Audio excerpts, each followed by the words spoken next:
as soon as we arrived in Matera, one of the first things we wanted to do was to take a tour to get a better context of all the history that's gone on here, because you look around, you see all these amazing places, but you really don't know what the history of anything is. So that's what we did. We got a guide and we went on a tour and we learned some really cool stuff about the city. The first thing we learned is that people have been living in caves in Matera for thousands and thousands of years. It's actually been inhabited since the Paleolithic era, and is thought to be the first place that modern day human beings lived in Italy. And if any of the scenery you saw looked like something straight out of a movie, you've actually probably seen it before in a movie. So many movies have been filmed here just because of how much it looks like Jerusalem and Israel, actually. And so probably the most famous one is Mel Gibson's Passion of the Christ. And most recently, apparently some scenes in Wonder Woman were filmed here, which is pretty cool. So in the past 100 to 150 years, Matera's gone from a place that was known as the scum of Italy due to the crazy sewage system that they had. They literally had just a street, a massive trough in the middle of the street that they would put all of their sewage into, and obviously it made disgusting conditions, to a place now that has UNESCO World Heritage status and is the place, the set for movies, and a place that a lot of tourists are starting to want to come and getting more recognizable and becoming, you know, the capital of culture for the European Union in 2019. So it's a pretty cool story that the city has come from that state to where it is now.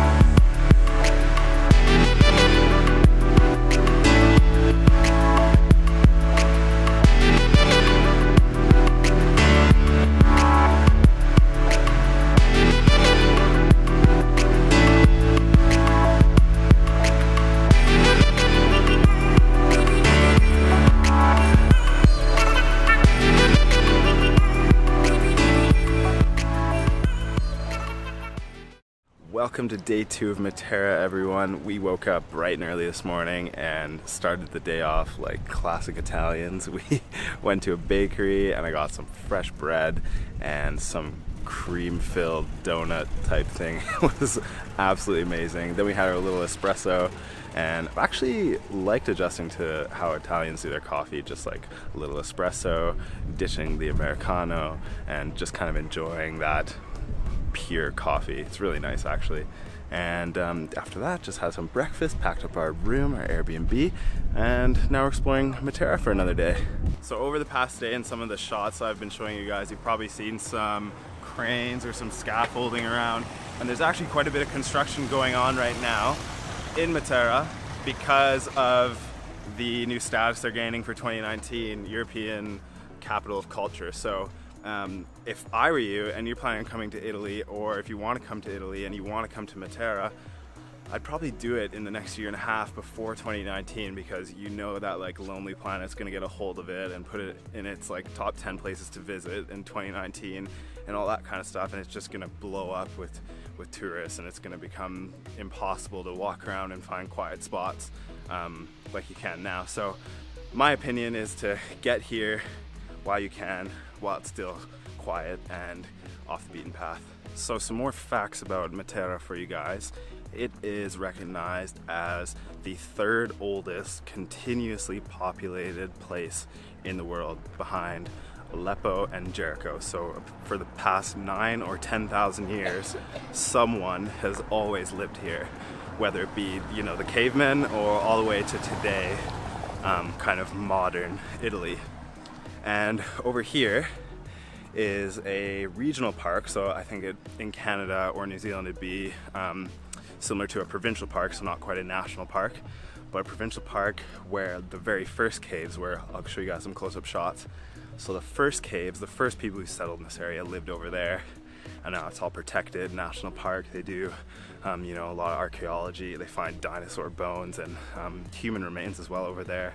So that's really cool, and you can actually go there if you come to Matera, but you have to either have a car and drive around, or you can take a bus and go on a tour. We have had a fantastic afternoon here in Matera so far. Jillian and I went to the gluten-free place that we went to the other day, and we got her some gluten-free bread, which was awesome. And then we just had a little snack, sat in the park for a bit. Then we were still hungry, of course, so we came into town looking for a spot to eat, and we heard about this awesome place that's in a cave, actually one of the old caves. And if you guys remember back to yesterday, I was telling you a bit of the history of the caves, and what happened in the mid-1900s was the government came in and bought up all the caves as part of the restoration process. They really wanted to clean up the town and make it a nicer place, and so it wasn't so scummy here, essentially. And so they did that, and then what happened was people could come in and either buy a cave for commercial use and get a 30-year lease, or for private use and get a 99-year lease on the land, on the cave. So we went to a restaurant that's in a cave, and it was really cool. It was called Trattoria Del Caballo, which essentially means tavern of the cave if you translate it literally, and it had amazing food. We had some wine. We sat outside because the inside was actually packed, and this was just for lunch. And another thing you have to remember here about Italy is everything, or restaurants at least, are usually open from like noon until 3 and then like 7 until late. So we went in, we got some awesome food. Jillian had a Capri salad. I had some pasta, and the name is so long and complicated that I won't butcher it for you. Guys, we just stumbled across the coolest little alleyway here in Matera, and it's just like quintessential Italy. It's perfect. You've got like the Vespa, and then you've got this archway and vines growing from the archway, and then kind of like this bamboo door, straw door in the background. It's just perfect.